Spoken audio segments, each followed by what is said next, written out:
Oh no, we suck again. This is the Roundup.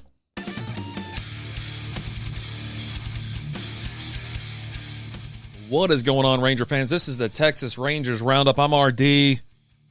How we doing? How we feeling after a series loss against the Tigers? Not great. I mean, it ended fine. But those first two games, holy moly, if the Rangers have to go up against, the hitters have to go up against any decent pitching. Now, don't get me wrong. Tariq's a good pitcher. I told you that was going to be a low-scoring game. But the second game should have been a little bit, one freaking run. That's what we're doing these days? Unbelievable. Anyhow, let's get into it. Rangers only got one from the Tigers. I mean, you're not even in Detroit. You're home. You're hosting. Come on. What's going on? Anyway, let's take a look. Game one. What was it, Monday? I think it was Monday, right? Yeah. So Monday, Tuesday, and Wednesday, 3-game series. Detroit beats the Rangers 2-1. 2-1. Unbelievable, right? Like, what an incredible low-scoring game. Again, no run support from the Rangers. I mean, you get a leadoff dinger from Marcus Semien, which is just, hey, you got to love it, right? Starting a game off like that. Anyways, Tigers score 2 runs on 4 hits, no errors. Rangers score 1 run on 8 hits and 0 errors. Bryce, I don't know how to say that name. He got the win. He's 1-0 with a 1.59 ERA. Leclerc, 3-4 with a 4.88 ERA. The lone run by the Rangers was Marcus Semien blast. I just talked about it. So, yeah, great, grand, wonderful. Here's your players of the game. And this is Eovaldi's back, right? So we should be pretty excited about that. Rogers, he went 2 for 3, 2 homers, 2 RBIs, and 2 runs. Yeah, he's the one that hurt you, just FYI on that. It's somehow like one player from the other team that'll wreck it. Like these games, especially against like the Athletics, right? I can see his face. I just can't remember his name. And it's like he just took you to the shed, man. All right, so Eovaldi, 5 2/3 inning pitch, 3 hits, 1 earned run, 7 strikeouts. Very solid work, man. I mean, it's like come on, show up for your guy, right? Semien, he's 2 for 3, a homer, a walk, RBI, and a run. In the team comparison, Tigers had 2 home runs, obviously by Rogers, and the solo jam from Semien. Rangers had 14 total bases versus the Tigers 11. No stolen bases in this game. Rangers left 8 on versus Tigers leaving 2 on. They had the hits, could not get them in. How? Why? Why is this going on? Is it we just can't convert, can't play small ball, can't move runners? No idea. No freaking idea. But I'll tell you what, one run ain't going to get it done ever. Rangers, 8 hits. Come on. Get the boys in. Get them in. Because this is just unbelievable. And like I said, Eovaldi held him to 2. It's unbelievable. Actually, he only had 1 earned run. God almighty. That's pain. Pain. And then Rangers like, you know what? Let's go back out on Tuesday and score 1 more freaking run. Detroit beats the Rangers 3-1. Detroit puts up 3 runs on 6 hits, no errors. Rangers put up 1 run on 5 hits and 1 error. Excuse me. We did have an error. I just wanted to make sure that's what it was because just want to make sure.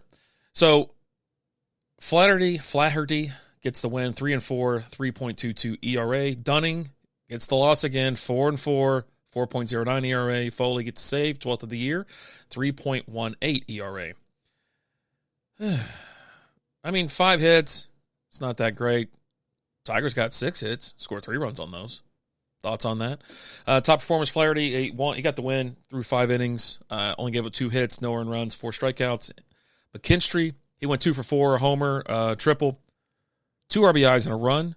And then Anderson came in, 2 innings pitched, 1 hit, no earned runs, and 2 strikeouts. Comparison, obviously, home runs, Tigers had 2 versus Rangers nothing. Total bases by the Tigers, 15 versus 5 for the Rangers. 1 stolen base by the Tigers. Rangers left 6 on versus Tigers leaving 5 on, and the Rangers committed the lone error. I mean, you didn't get a run until the 9th inning. You were blanked all the way through the game, essentially. Not essentially. You were blanked all the way to the 9th inning. Duran singles on a fly ball to center field, and then Josh Smith scores. There you go. There's your 1 frickin' run. I mean, it was exciting for a second. And then you're like, oh, God. I don't know how to feel about these games. Obviously, if they face any type of tough pitcher or a mediocre pitcher at this point, they're not going to do great. And then the Wednesday night game, we had it up on the TV during the Strikeout Beer podcast. We were watching the big inning because we try to keep an eye on all the baseball going on because we have SB Baseball podcast that Alan does a recap on every morning. It drops at 6:30 in the morning, so you can catch it, as soon as you wake up, or you can drive in and listen to it or whatever. It's very brief. Gives you some highlights of the days before. And obviously Strikeout Beer is our, this is how we all got started, right? This is our show, variety show, if you want to call it that. We go live every Wednesday at 8 p.m. Central Time. Have a beer, talk about sports and life and everything in between. And outside of that, nice little hour. It's like an hour and almost and a half live stream. A lot of fun interacting with the crowd and the chat and things like that. And then we have SB Fantasy Football that it now goes live as well as our SB Baseball. It goes live on Wednesdays. We do that before Strikeout Beer now. And then, so check out those other shows. But anyways, so Wednesday, Rangers just go to Pound Town. They scored 9. They won 9-1. Pretty nice little showing. And one thing I like about this, Urania gets the win. He finally gets the bats finally show up for him.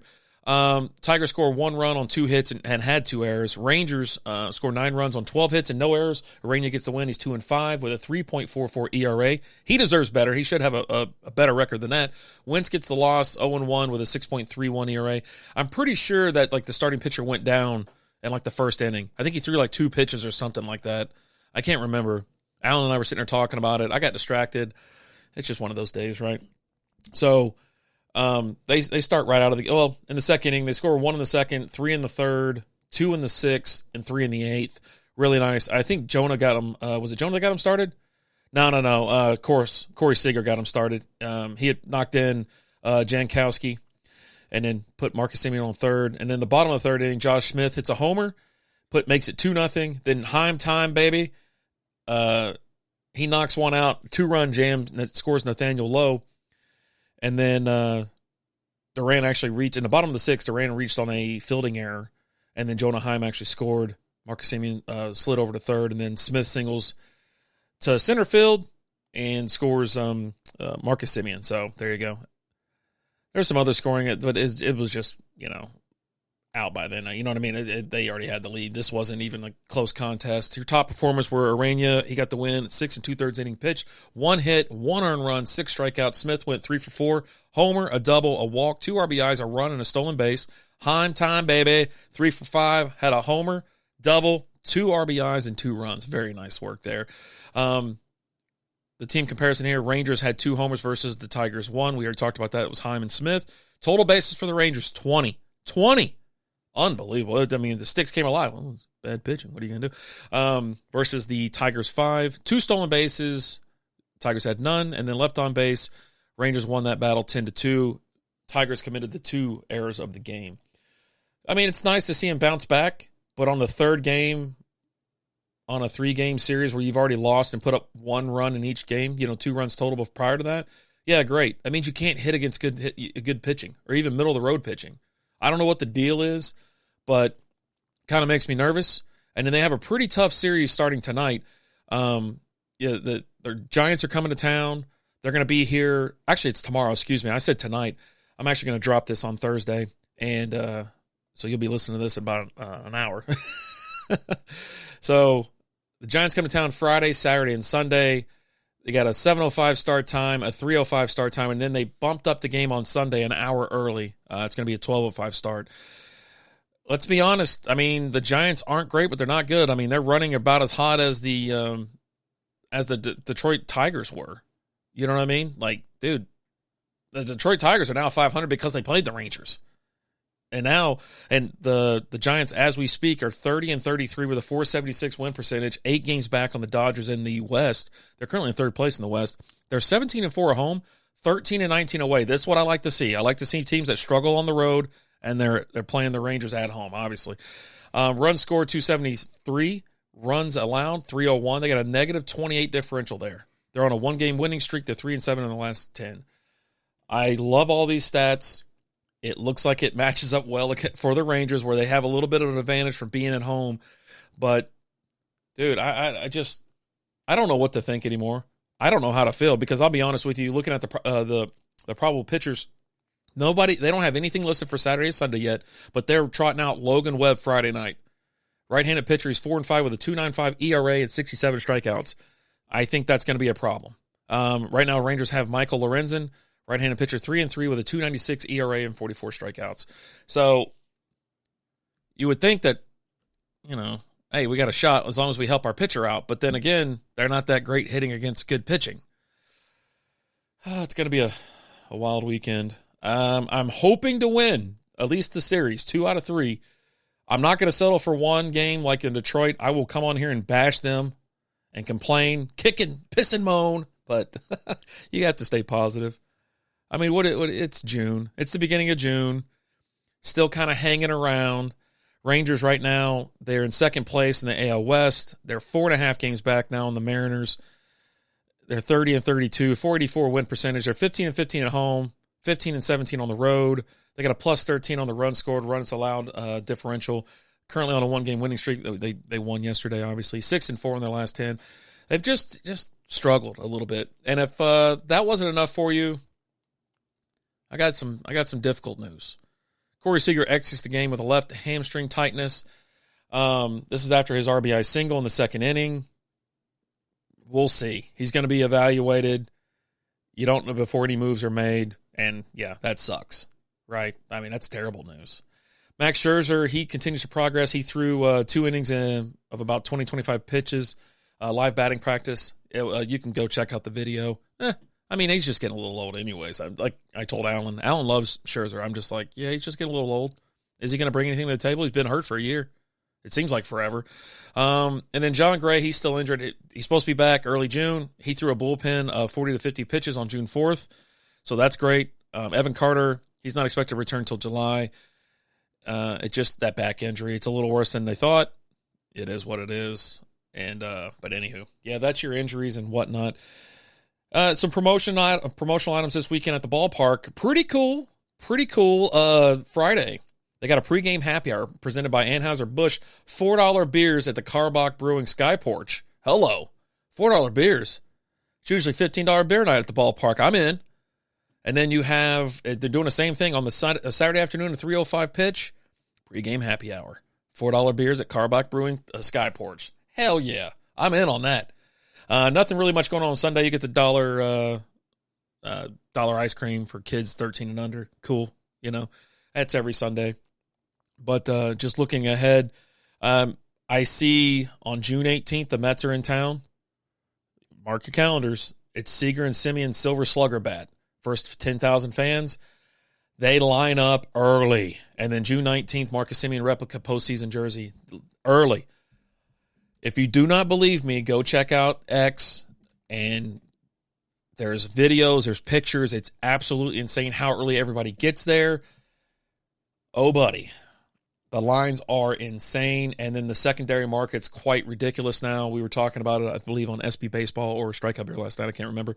But, the Seager rings, the Semien rings, if you were lucky enough to grab that if you couldn't make it to the game, but you got that Seager ring for $100, there was like one listed for $100, like as soon as the game started. Whoever did it was just like, I don't know if they were doing it for charity or they just didn't know how much money they could have gotten for that thing. But now the rings are like $175, $200. And of course there's some people up there like, oh yeah, $500. I was like, no, I'm not buying that. But the $100 I thought was a pretty good deal. I was like, well, tolls, parking, and a ticket. Yeah, you could save me all that and the time, I guess. But anyhow, get there early if you want any of these items. They're pretty cool, and I'll talk more about them as we get a little bit closer. But, yeah, the Semien ring just dropped. I believe it was Tuesday, if I'm not mistaken. So, cool stuff. Also, it's the All-Star Ballot 2024. Voting is open. Get in there. Phase 1 is going on from June 5th to June 27th. Help your favorites advance. Now, you can vote up to 5 times a day every single day. I went in there and put my vote in. From the American League, I got Nathaniel Lowe, Marcus Semien, Josh Smith, Corey Seager, Evan Carter, Adolis Garcia, Leote, Tavares, Jonah Heim, and Josh Young. Hell yeah. Get in there, vote.